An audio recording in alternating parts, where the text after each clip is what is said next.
Hello everyone. देखिएगा, अपन ने last class में कंसेप्ट ऑफ इक्विवेलेंस पढ़ लिया था। आज अपन को कैलकुलेट करना है इक्विवेलेंट वेट, मॉलिक्यूलर वेट और एटॉमिक वेट कैलकुलेट करने के मेथड। ठीक है, चलो इक्विवेलेंट वेट कैलकुलेट करने के मेथड देखते हैं। इक्विवेलेंट वेट को कैलकुलेट करने के मेथड देखते हैं। मैं सब कुछ जो है वो क्वेश्चन से डील करने वाला हूँ। इक्विवेलेंट वेट की डेफिनेशन पहले लिखवा चुके, इक्विवेलेंट वेट की डेफिनेशन पहले लिखवा चुके एक तो first of thing. Second number चीज जो है एन फैक्टर वाले केस में इक्विवेलेंट वेट कैलकुलेट कैसे करते हैं वो भी बात कर चुके हैं। चल अपन आज कैलकुलेट करते हैं इक्विवेलेंट वेट कैलकुलेट करने के मेथड। इक्विवेलेंट वेट या मास, तुल्यांकी भार ज्ञात करने की विधियां। तीन बेसिक मेथड तो है ही है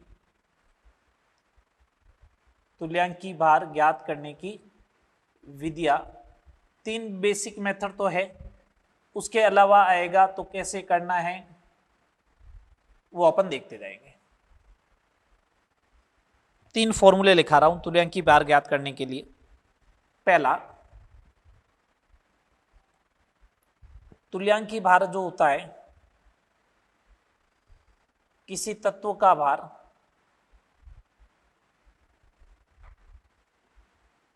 अपॉन हाइड्रोजन का द्रव्यमान या हाइड्रोजन का भार इंटू 1। क्या अपन ने बोला ना हाइड्रोजन के 1 ग्राम के रेस्पेक्ट में डिफाइन होगा, तो वहीं से आया ये। सेकंड नंबर, तुल्यांकी भार जो होगा तत्व का भार अपॉन ऑक्सीजन का भार। ऑक्सीजन के लिए कितने पे होता है 8 पे, तो ये 8। और तीसरा, तुल्यांकी भार इज इक्वल टू तत्व का भार अपॉन क्लोरीन का भार इंटू 35.5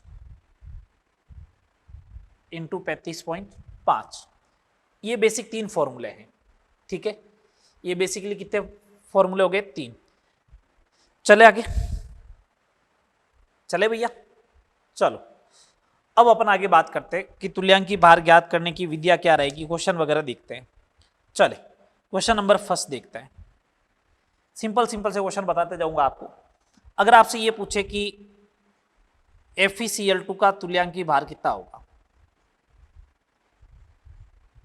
ठीक है, FeCl2 का तुल्यांकी भार कितना होगा, तो मैं सिंपल सा बोलूंगा, आंसर क्या दूंगा, तुल्यांकी भार इक्विवेलेंट वेट होता है molecular weight divide by n factor. तो मॉलिक्यूलर वेट कितना होगा इसका, Fe का 56 और इसका 71, एन फैक्टर कॉमन चार्ज हो गया 2, कितना हो जाएगा 127 डिवाइड बाई 2 63.5। ठीक है बा। सेकेंड नंबर क्वेश्चन, मैंने क्वेश्चन को चेंज कर दिया, मैंने बोला FeCl2 कन्वर्ट हुआ FeCl3 में। अब पूछा FeCl2 का तुल्यांकी भार कितना होगा, वापस यही क्वेश्चन है।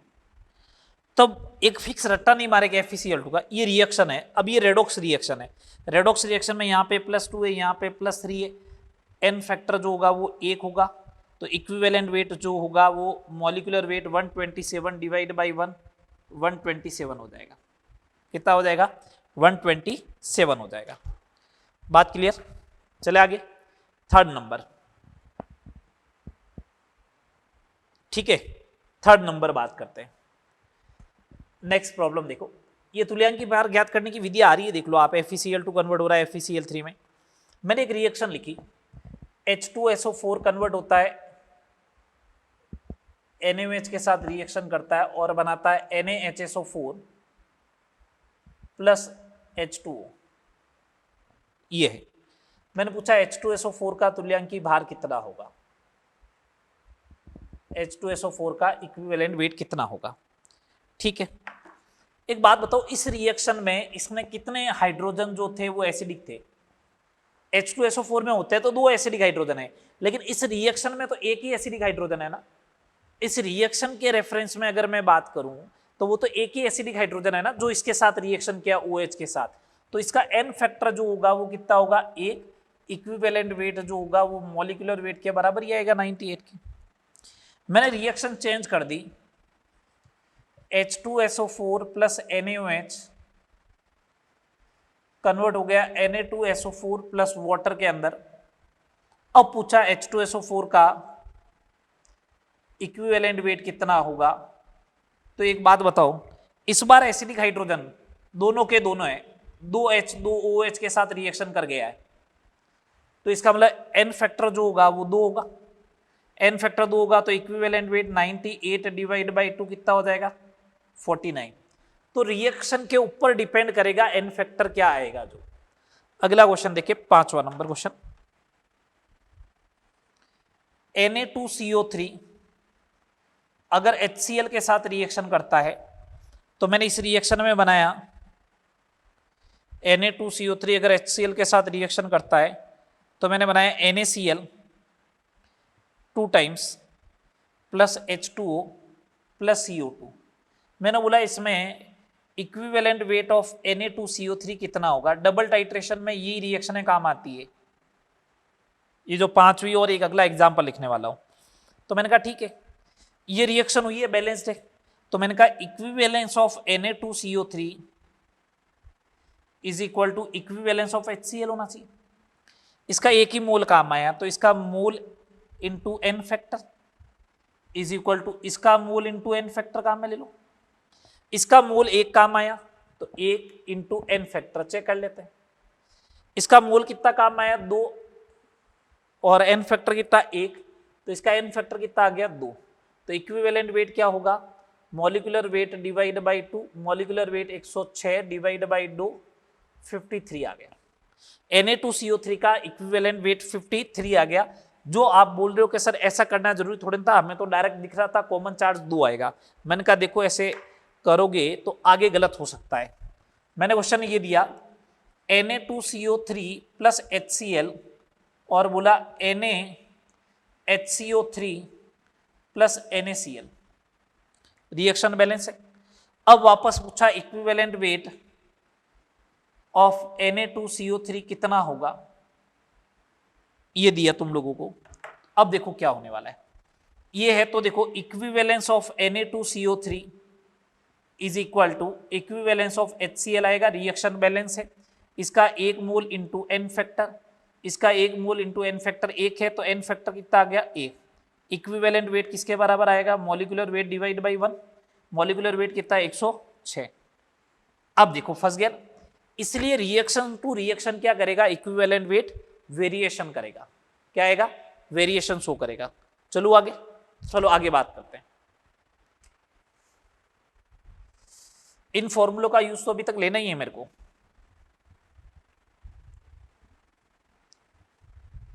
ये समझ में आया, कुछ क्वेश्चन करवाए जो, बाकी वो N फैक्टर वाले में खूब क्वेश्चन करवाए थे ना, इक्विवेलेंट वेट वाले, वो तो है ही है क्वेश्चन फिक्स। ये तो मैंने आपको थोड़ा सा अलग करवाए, जो रिएक्शन टू रिएक्शन में क्या करेगा, वेरिएशन शो करेगा।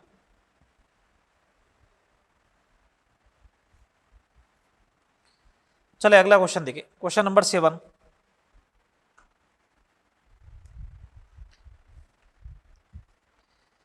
किसी धातु हाइड्राइड का तुल्यांकी भार, किसी धातु हाइड्राइड का तुल्यांकी भार 13 है, तो धातु ऑक्साइड का तुल्यांकी भार ज्ञात करो। तुल्यांकी भार ज्ञात करो, ये दे दिया।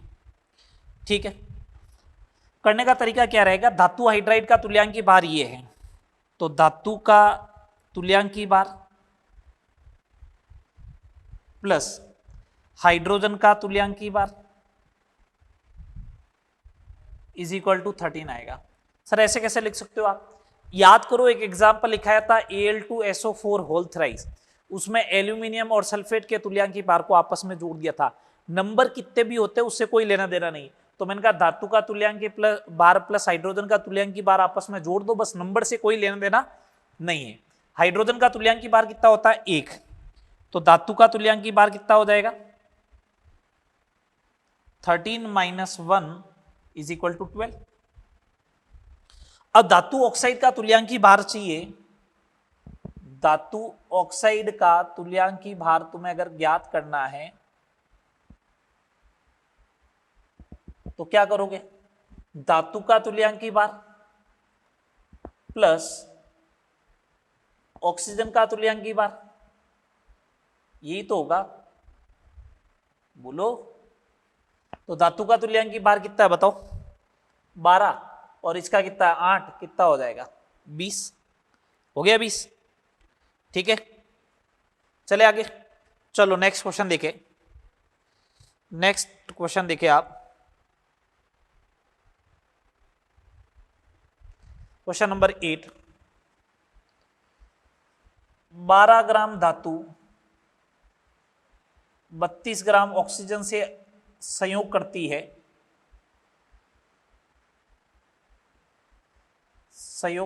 है, तो धातु का तुल्यांकी भार ज्ञात करो। ये लो फॉर्मूला लिखा हुआ है, सामने ही पड़ा है। धातु का तुल्यांकी भार equivalent weight is equal to तत्वों का भार बटा ऑक्सीजन का भार इंटू 8, 3 आ जाएगा। कितना आ जाएगा? 3। अगला क्वेश्चन, अरे बहुत सिंपल सिंपल एक एक लाइन के क्वेश्चन है सारे। जो 5-6 स्टार्टिंग के कराए ना रिएक्शन ऑफ बेस वाले, वो लॉजिकल क्वेश्चन है, बाकी फॉर्मूले बेस्ड प्रॉब्लम आएगी सारी अब तो। SO2 में सल्फर का तुल्यांकी भार 8 है, तो SO3 में सल्फर का तुल्यांकी भार कितना होगा? ठीक है, तो सुने बात को।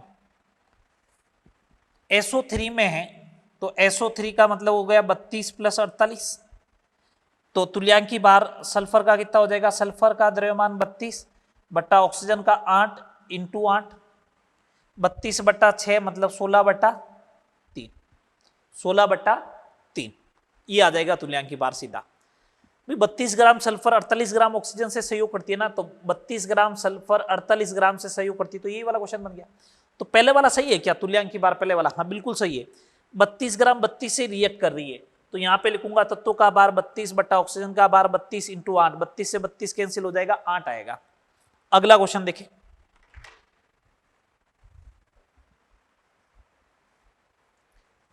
हाइड्रोजन का 1 ग्राम ब्रोमीन के 80 ग्राम से सहयोग करता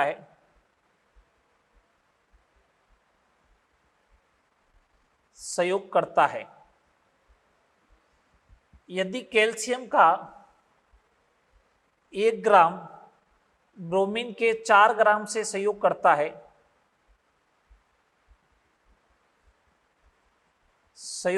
है तो कैल्शियम का तुल्यांकी भार ज्ञात करो। ऐसा क्वेश्चन दे दिया। ठीक है, बहुत सिंपल सा क्वेश्चन है ये, लैंग्वेज में आपको उलझाने की ट्राई की गई है। देखो, हाइड्रोजन का 1 ग्राम ब्रोमीन के कितने ग्राम से रिएक्ट कर रहा है? 80 ग्राम से। कैल्शियम का 1 ग्राम ब्रोमीन के कितने ग्राम से रिएक्ट कर रहा है? 4 ग्राम से। तो एक बात बताओ, ब्रोमीन का जब 80 ग्राम लूंगा तो कैल्शियम का कितना ग्राम हो जाएगा? 20 ग्राम। तो कैल्शियम का 20 ग्राम जो है, कैल्शियम का जो 20 ग्राम है वो ब्रोमीन के 80 ग्राम से रिएक्ट करेगा या नहीं करेगा? कैल्शियम का 20 ग्राम ब्रोमीन के 80 ग्राम से रिएक्ट करेगा या नहीं करेगा? सही बात है, करेगा। तो एक बात बताओ, ये ब्रोमीन का 80 ग्राम, ये हाइड्रोजन का 1 ग्राम, तो ऐसा बोल दूं कि कैल्शियम का 20 ग्राम जो होगा वो हाइड्रोजन के 1 ग्राम से अभिक्रिया करेगा। आ गया? तो अब लगाओ तुल्यांकी भार इक्विवेलेंट वेट बराबर कैल्शियम का भार बटा हाइड्रोजन का भार मल्टीप्लाई बाय 1, तो 20 आ गया। आ गया 20। चलो आगे देखो, 10 क्वेश्चन हो गए। ये सिंपल सिंपल से क्वेश्चन है, एक एक लाइन के।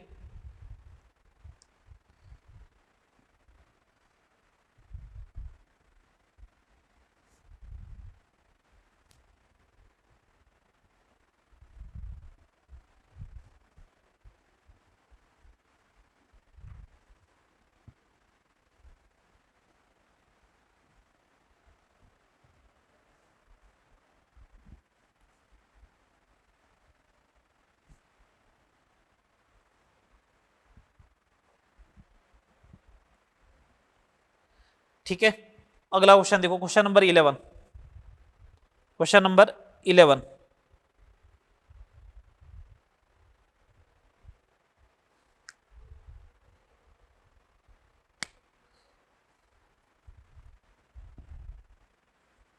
थ्री 3.15 ग्राम धातु ऑक्साइड,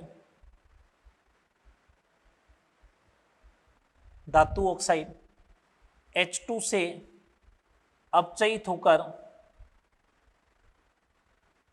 1.05 ग्राम धातु देती है, तो धातु का तुल्यांकी भार ज्ञात करो। ठीक है, चलो कैसे करेंगे देखते हैं।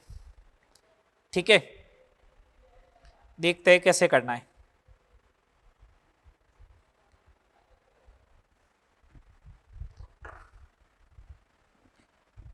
ये था धातु ऑक्साइड, प्लस किससे रिएक्शन करवाई, हाइड्रोजन से, तो क्या कन्वर्ट हुआ, धातु कितना बना 1.05, धातु ऑक्साइड कितना था 3.15 ग्राम। तो धातु ऑक्साइड का जो द्रव्यमान होगा, एक बात बताओ, धातु ऑक्साइड में कौन कौन थे, धातु ऑक्साइड का जो द्रव्यमान होगा उसमें धातु प्लस ऑक्सीजन थे, बोलो। अगर ये थे तो एक बात बताओ, धातु ऑक्साइड है 3.15, ये है 1.05, तो ऑक्सीजन का द्रव्यमान आ जाएगा, बोलो। तो ऑक्सीजन का जो द्रव्यमान आएगा, ऑक्सीजन का जो द्रव्यमान आएगा वो आएगा 2.10 ग्राम। आ गया, बस वही लगा दो इक्विवेलेंट वेट, धातु का द्रव्यमान बट्टा ऑक्सीजन का द्रव्यमान इंटू कितना 8, तो कितना आ जाएगा 4, कितना आ जाएगा 4। नेक्स्ट क्वेश्चन देखें, 12.1 ग्राम धातु हाइड्राइड को 12.1 ग्राम धातु हाइड्राइड को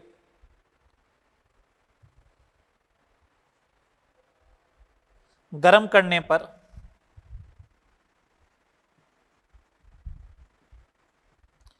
0.1 ग्राम हाइड्रोजन मुक्त होती है,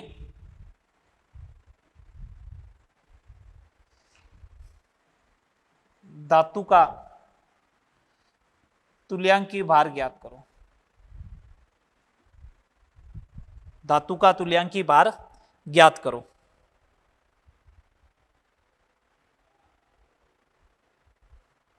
ठीक है,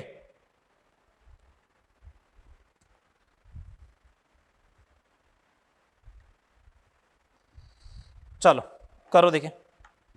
सीधी सी बात ये हो जाएगी, धातु हाइड्राइड था, इसको आपने गर्म किया तो धातु मिली, कितना था 12.1 ग्राम, धातु प्लस हाइड्रोजन मिलेगी,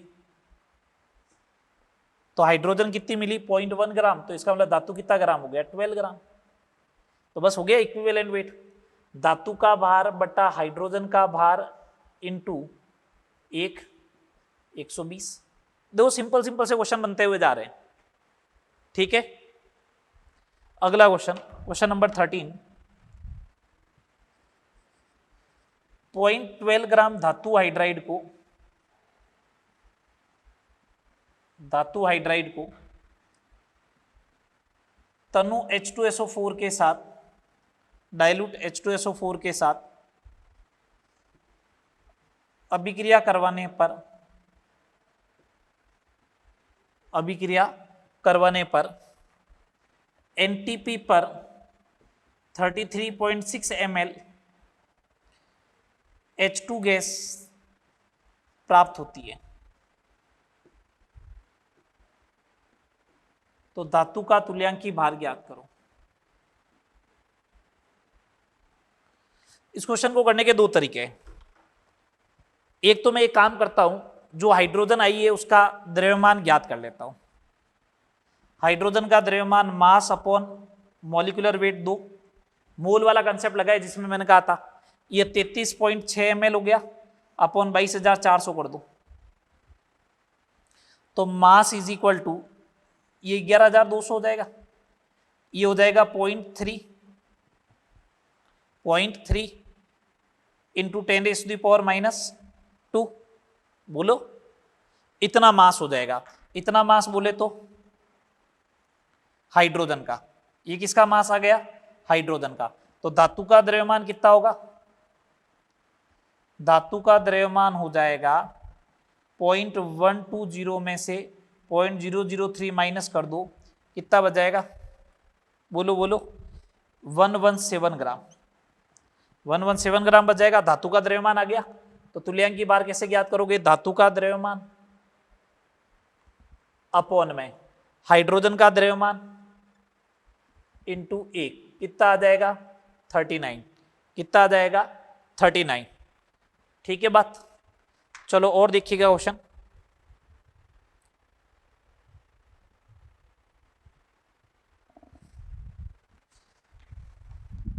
क्वेश्चन नंबर 14। 1 ग्राम धातु नाइट्रेट को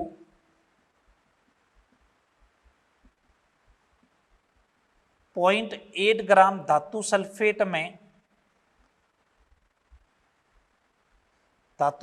में परिवर्तित किया जा सकता है।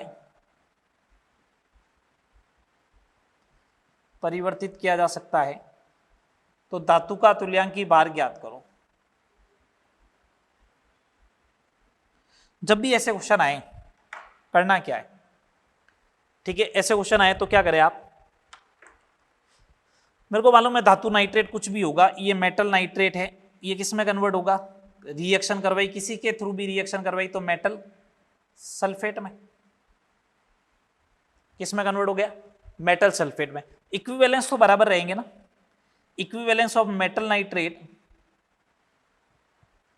Is equal to equivalence of metal sulphate.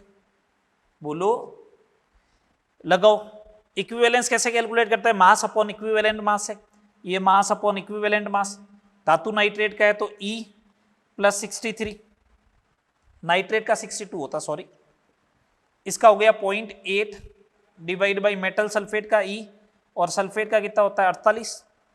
ये हो जाएगा 5 और ये हो जाएगा 4, तो 5E प्लस 240 और ये हो जाएगा 4E प्लस 248, तो E बराबर कितना आएगा? 8। E बराबर कितना आएगा? 8। धातु का तुल्यांकी बार कितना आएगा? 8। नंबर ऑफ इक्विवेलेंस को क्या करना है? बराबर करना है। ठीक है, बात आ रही समझ में यहां तक क्या नहीं आ रही? बोलो। ठीक है भैया, ये मैंने आपको 14 क्वेश्चन जो है, ये 14 क्वेश्चन तो तुल्यांकी बार के करवाए। आगे तुल्यांकी बार के जितने भी टाइप थे, एक एक टाइप मैंने सारे करवा दिए। मैंने मॉड्यूल के क्वेश्चन भी करवाए, डेटा को चेंज किया है, आपको मॉड्यूल के क्वेश्चन भी करने हैं। ठीक है बात। अब आगे बात करते हैं अपन, आगे बात करते हैं परमाणु भार और अणु भार ज्ञात करने की विधियों से रिलेटेड। परमाणु भार और अणु भार ज्ञात करने की विधियां देखते हैं।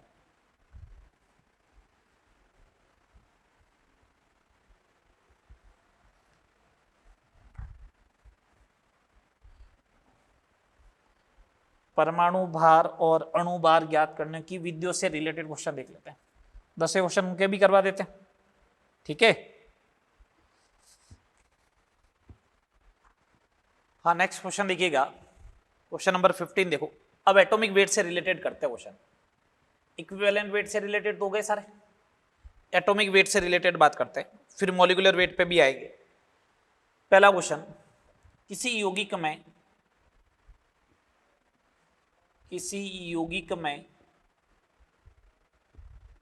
28% नाइट्रोजन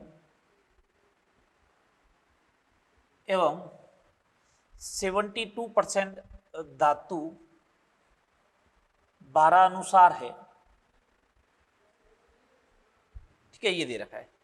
यदि नाइट्रोजन के 2 परमाणु धातु के 3 परमाणु से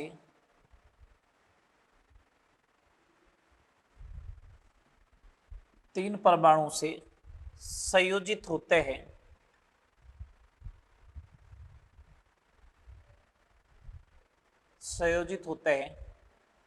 तो धातु का परमाणु भार ज्ञात करो।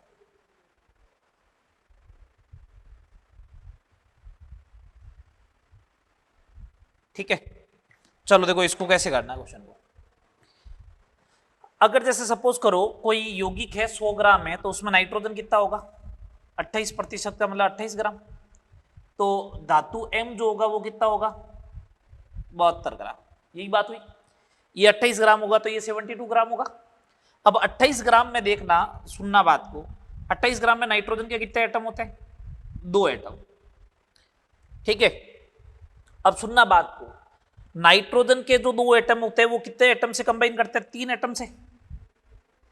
तो इसका मतलब ये 2 एटम 28 ग्राम में जो होंगे वो इसके 3 एटम से कंबाइन करेंगे। सुने, वापस रिवर्ट बात कर देता हूं, नाइट्रोजन के 2 परमाणु की जगह मैं ऐसे लिख दूं 28 ग्राम, तो 28 ग्राम जो रिएक्ट करता है वो 72 से करता है, और 72 में कितने परमाणु हैं 3। तो 72 ग्राम में 3 परमाणु हैं, तो एटॉमिक वेट जो होगा, एटॉमिक मास जो होगा वो हो जाएगा 72 divide by 3 is equal to 24।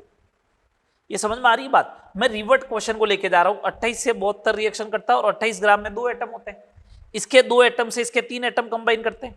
इसका मतलब इसके 28 ग्राम से ये 72 कंबाइन करता है, तो इसके 72 में कितने एटम होने चाहिए 3।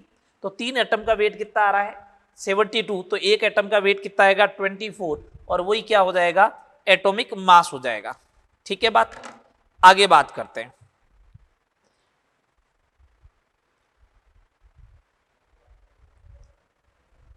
क्वेश्चन नंबर 16, 1 ग्राम MCl2 की आदिकीय AgNO3 से अभिक्रिया करवाकर सभी क्लोरीन को 1.2 ग्राम AgCl में परिवर्तित कर दिया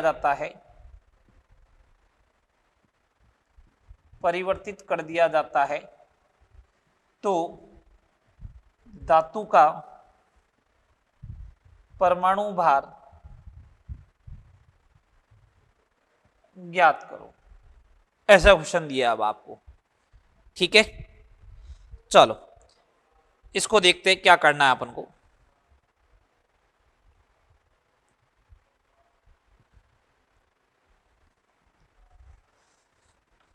दो MCl2 है ना, तो ये बात तो कंफर्म हो गई कि मेटल के ऊपर चार्ज कितना है +2 है और Cl के ऊपर -1 है, तभी क्या बना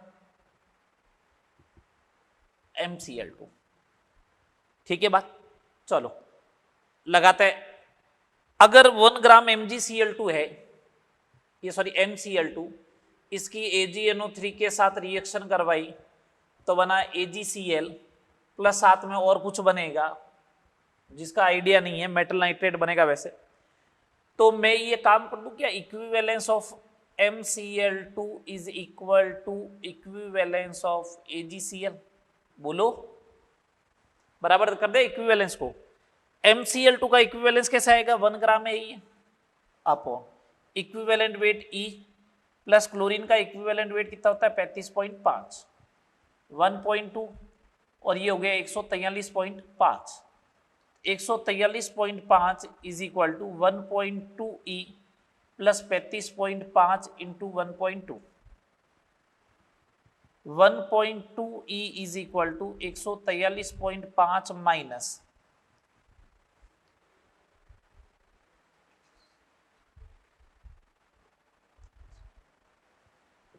ये आ जाएगा। ठीक है, तो 1.2 इज इक्वल टू 0.9,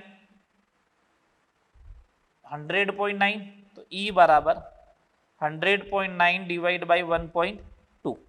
ये आ गया तुल्यांकी बार, आ गया तुल्यांकी बार। अब मेरे को चाहिए क्या, धातु का परमाणु भार। तो एटॉमिक वेट जो आएगा, धातु का परमाणु द्रव्यमान जो आएगा, एटॉमिक मास, वो आएगा तुल्यांकी बार into n factor. n factor कितना 2,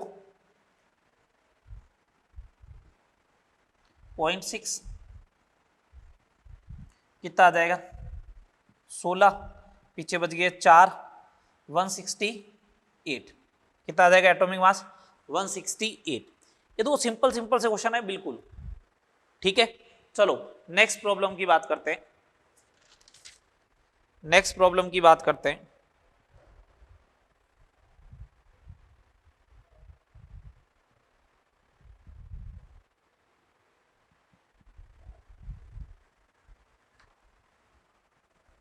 क्वेश्चन नंबर 16, 1 ग्राम धातु क्लोराइड में 1 ग्राम धातु क्लोराइड में 0.835 ग्राम 0.835 ग्राम क्लोरीन है। यदि धातु क्लोराइड का वाष्प घनत्व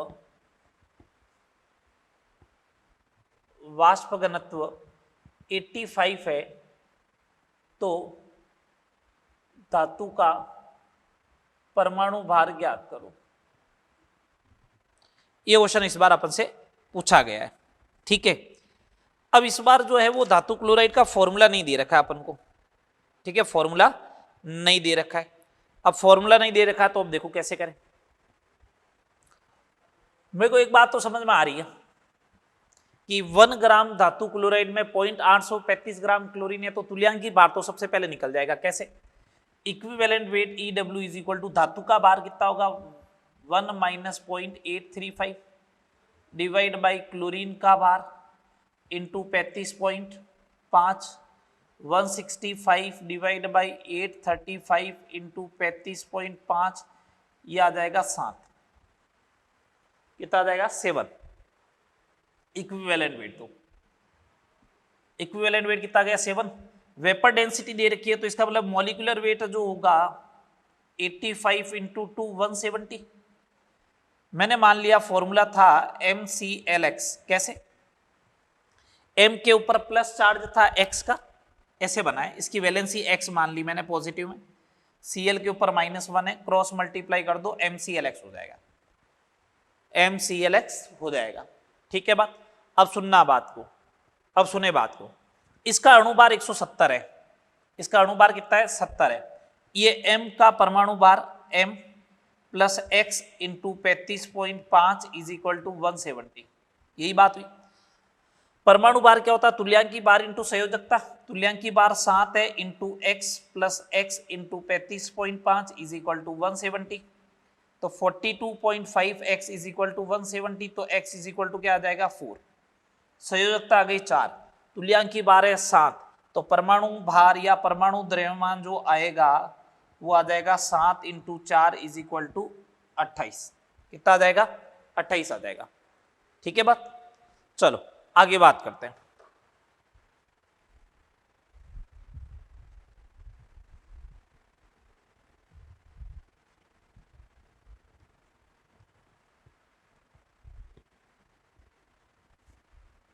ये सारे देख लो परमाणु भार के क्वेश्चन चल रहे हैं।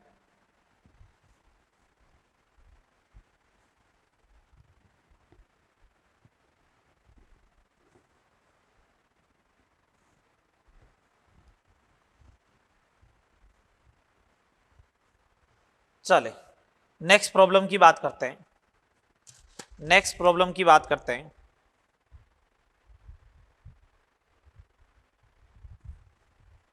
लिखे आप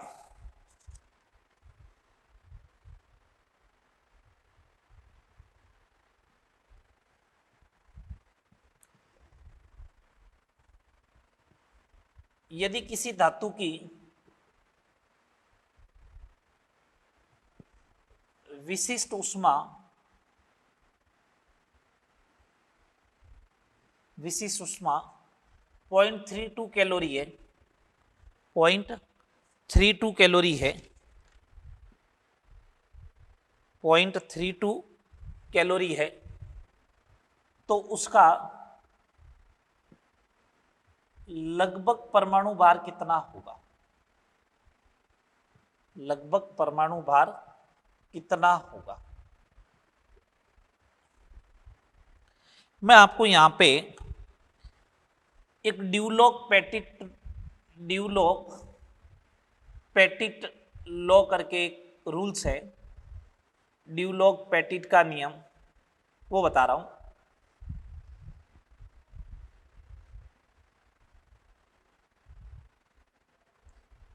ड्यूलॉक पेटिट का नियम रूल बता रहा हूं। क्या होता है कि परमाणु भार, किसी धातु का परमाणु भार इनटू उसकी विशिष्ट ऊष्मा जो होती है वो लगभग लगभग कितनी होती है, 6.4 कैलोरी के बराबर होती है। कितनी होती है, 6.4 कैलोरी पर ग्राम के। ठीक है, अब देखो, तो इसका मतलब यहां से परमाणु भार लगभग आएगा, लगभग परमाणु भार कितना हो जाएगा, 6.4 अपॉन 0.32 इज इक्वल टू 20। लगभग परमाणु भार कितना आ गया, 20 आ गया। ये क्वेश्चन बन गया सिंपल सा। अब मैं अगला जो क्वेश्चन दे रहा हूं उसमें तो बस इस क्वेश्चन का यूज होने वाला है, इस लॉ का। आगे क्वेश्चन और चलेगा, मैंने आपको पहले ये ड्यूलॉक पेटिट लॉ इसलिए बता दिया है। नेक्स्ट प्रॉब्लम देखिए, क्वेश्चन नंबर 19। क्वेश्चन नंबर 19 देखे,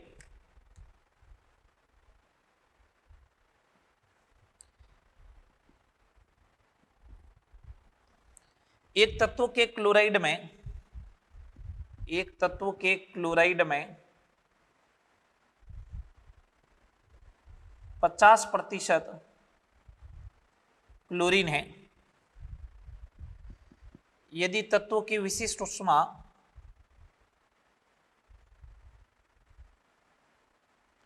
0.056 कैलोरी है, 0.056 कैलोरी पर ग्राम है,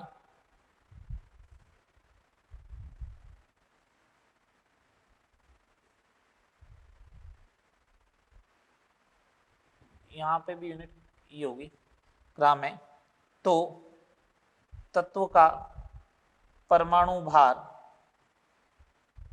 ज्ञात करो। तत्वों का क्या ज्ञात करना है आपको, परमाणु भार ज्ञात करना है। ठीक है, चलो देखते हैं कैसे बनेगा।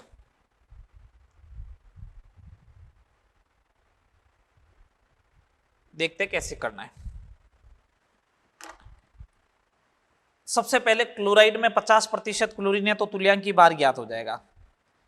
तत्वों का भार 50 हो जाएगा, क्लोरीन का भार 50 हो गया, इंटू 35.5, तो 35.5 आ जाएगा पहली बात। ठीक है, लगभग परमाणु भार ज्ञात कर लो। लगभग परमाणु भार इज इक्वल टू 6.4 अपॉन, ये आ जाएगा।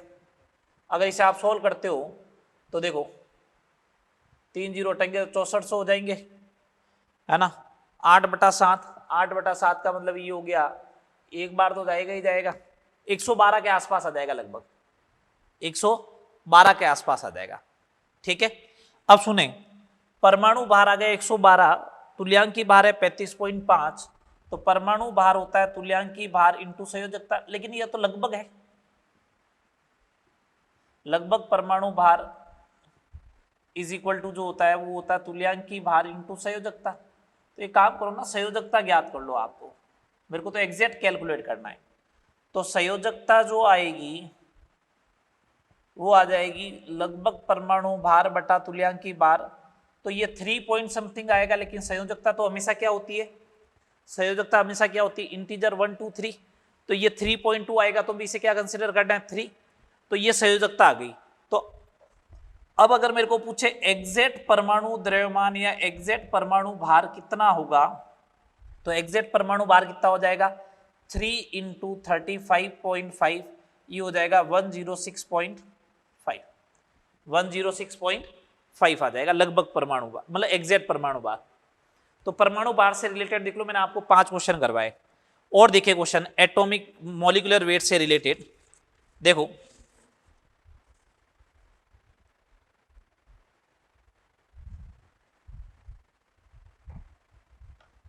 क्वेश्चन दे रखा है नेक्स्ट, गैस ए बी की तुलना में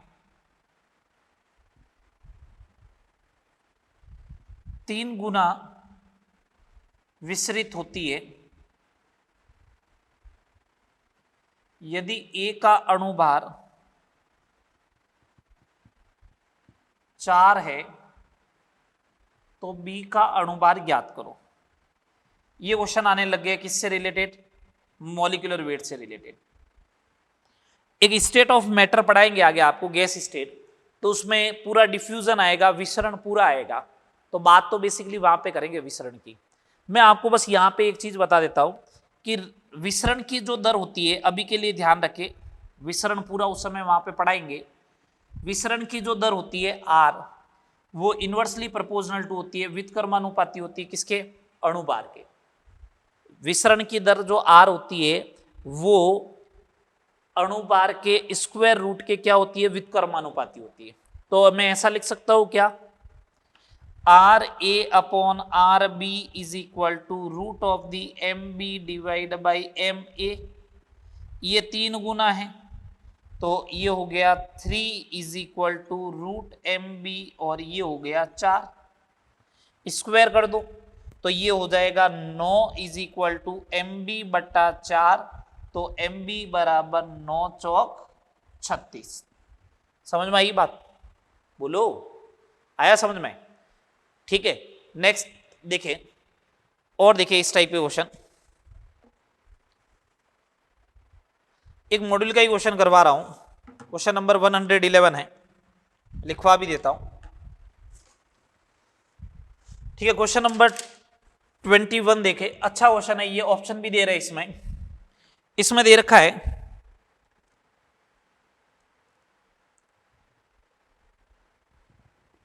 0.1596 ग्राम Z2O3 के अपचयन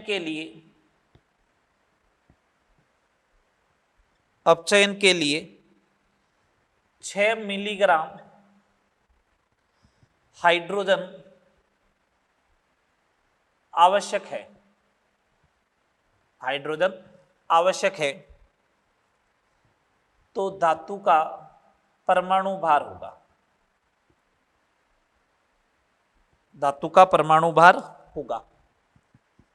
फर्स्ट ऑप्शन दे रखा है 27.9। मैं ऑप्शन इसलिए लिख रहा हूं कि एग्जैक्ट कैलकुलेशन नहीं करनी पड़ेगी मेरे को। थर्ड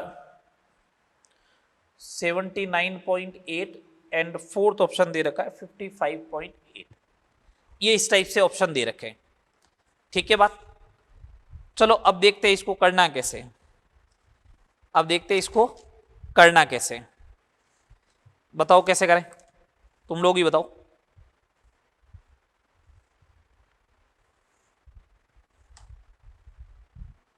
बोलो। चलो मैं बताता हूं, इधर देखो, ये Z2O3 है, इसका रिडक्शन करवाया तो एक तो बनेगा Z प्लस बनेगा H2। अगर आपको रिएक्शन बैलेंस करनी है तो ये 2Z कर दो, ये 3H2 कर दो, तो यहां पे 3 आ जाएगा। सही बात है? सुनना बात को ढंग से, बहुत ढंग से सुने। इसका 6 ग्राम रिक्वायर्ड होगा। इसके 1 मोल के लिए 1 मोल का मास कितना होगा? 2x प्लस 48 ग्राम के लिए। बोलो, 2x प्लस 48 ग्राम के लिए 6 ग्राम हाइड्रोजन रिक्वायर्ड है। स्टोकियोमेट्री तो यही बोल रही है ना। एक बात बताओ, ये 6 मिलीग्राम लिखा मैंने, तो यहां पे ऐसा लिख दूं 2x प्लस 48 मिलीग्राम हो जाएगा। ये इधर ग्राम की जगह मिलीग्राम लिखा तो इधर भी मिलीग्राम लिख दो, मतलब 6 मिलीग्राम इतने मिलीग्राम का रिडक्शन कर देगा। और वो किसके बराबर? इसके। तो 2x plus 48 is equal to, उसको मिलीग्राम में कन्वर्ट कर दो भैया, ये आ जाएगा। बस काम हो गया आपका। कितना हो गया? 48 का मतलब ये हो गया 111.6, तो x बराबर 55.8 आंसर आ गया डी। ये लो, ठीक है। दो वापस समझ ले, मैंने ये इक्वेशन लिखी तो मेरे को मालूम चल गया 6 ग्राम इसके 1 मोल का रिडक्शन कर देगा, तो मिलीग्राम लिखा तो इधर भी मिलीग्राम लिख दिया, नंबर तो चेंज नहीं किया ना। अब 6 मिलीग्राम इतने मिलीग्राम का रिडक्शन कर सकता है, यहां पे लिख रखा है 6 मिलीग्राम इतने ग्राम का रिडक्शन कर सकता है, तो इसका मतलब इतना ग्राम और इतना ग्राम ये बराबर होना चाहिए। इन दोनों को मैंने बराबर कर दिया, सोल्व कर लिया, x बराबर कितना गया? 55.8 आ गया। चलो 2 क्वेश्चन और देखो, टॉपिक को कंप्लीट करते हैं अपन, 2 क्वेश्चन और देख लो, टॉपिक को कंप्लीट करते हैं।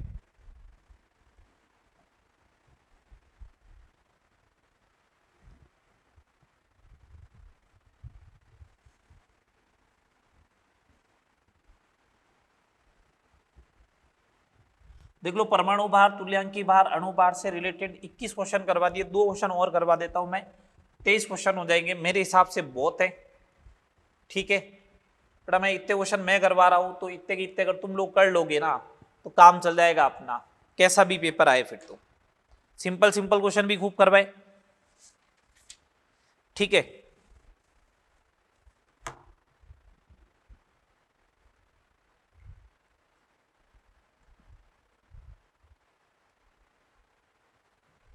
ये क्वेश्चन दे रखा है, मॉड्यूल का ही क्वेश्चन बता रहा हूं। ये बोला गया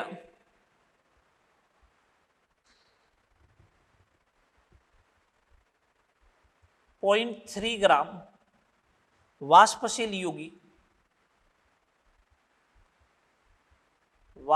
द्रव यौगिक का अणुभार, 2 नाम लिखा हुआ है, बाकी है बहुत सिंपल। यौगिक का अणुभार विक्टर मेयर मेथड से ज्ञात किया जाता है।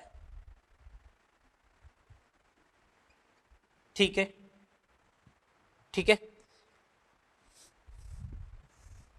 यदि विस्थापित वायु का एनटीपी पर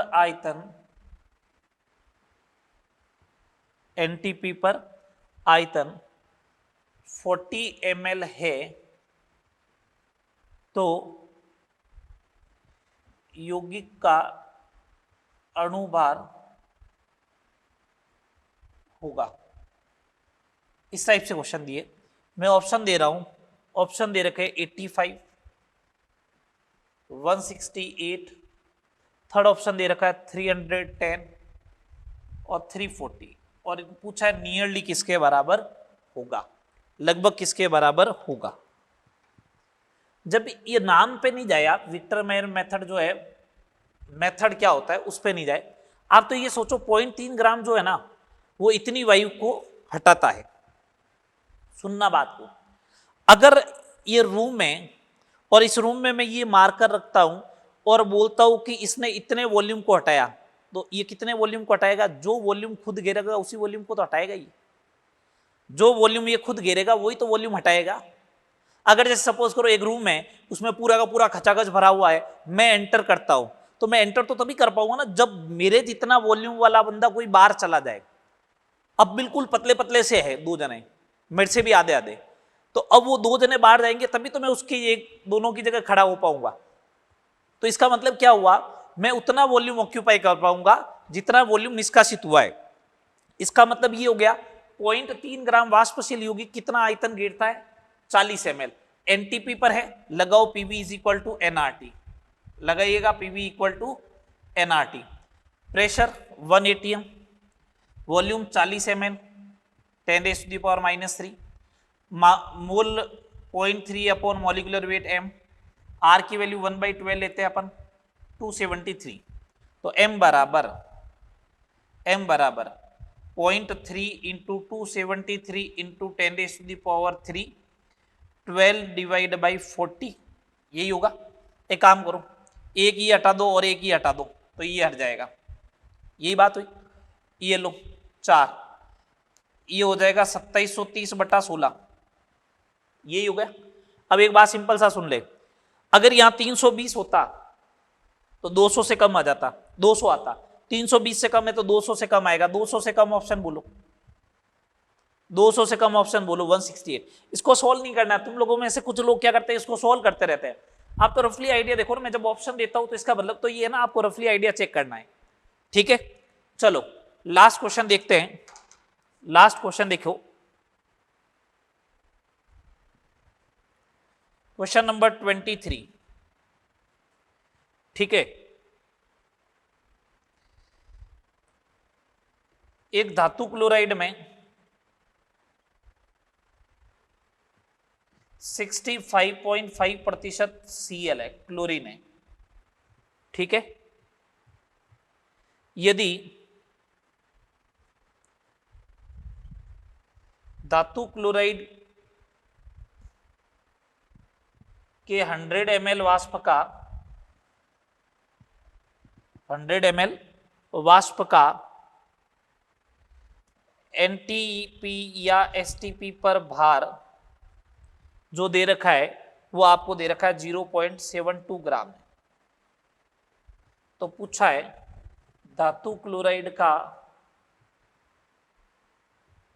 सूत्र क्या होगा, धातु क्लोराइड का सूत्र क्या होगा, और ऑप्शन दे रखे इस टाइप के, क्या MCl, MCl2, MCl3 and MCl4 ये दे रखे।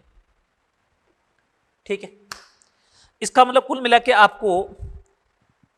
मिला के आपको जो है वो वैलेंसी कैलकुलेट करनी है।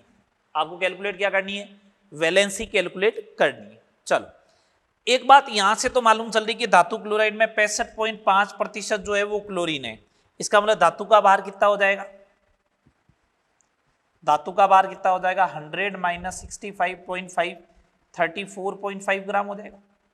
तो तुल्यांकी भार कितना होगा, धातु का भार बटा क्लोरीन का भार इंटू 35.5, ये आ गया धातु का तुल्यांकी भार।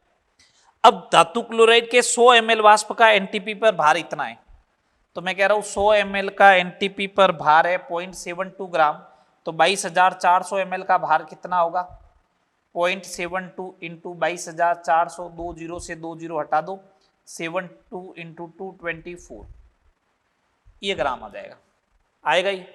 ये जो आएगा, एक मिनट रुक जाओ बेटा, गड़बड़ हो गया, गड़बड़। 100 ml का भार इतना है तो ये इतना आएगा, तो इसका मतलब जो है वो ये आना चाहिए, इतना ग्राम आएगा। ठीक है, ये जो होगा 22,400 ml का भार, उसी को अपन क्या बोलेंगे, अणुभार बोलेंगे। क्या बोलेंगे, अणुभार। मैंने मान लिया कि उसका चार्ज x है, Cl के ऊपर -1 है, तो फॉर्मूला क्या बनेगा, MClX। इसका तुल्यांकी भार into x plus 35.5x is equal to 224 into 0.72 आएगा। यही बात हुई, बोलो यही हुआ ना। अब इसको देखो, आपको सॉल्व करना है, इसको आपको क्या करना है, सॉल्व करना है।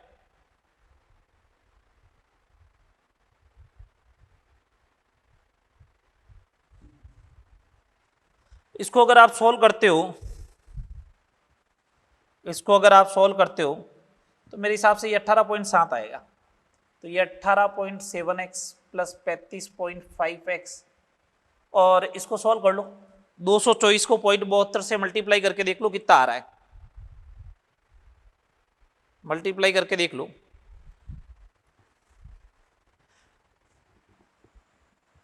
ये आएगा, ऐड कर लो, 35 और 18 कितने हो गए, 53, 54.2x,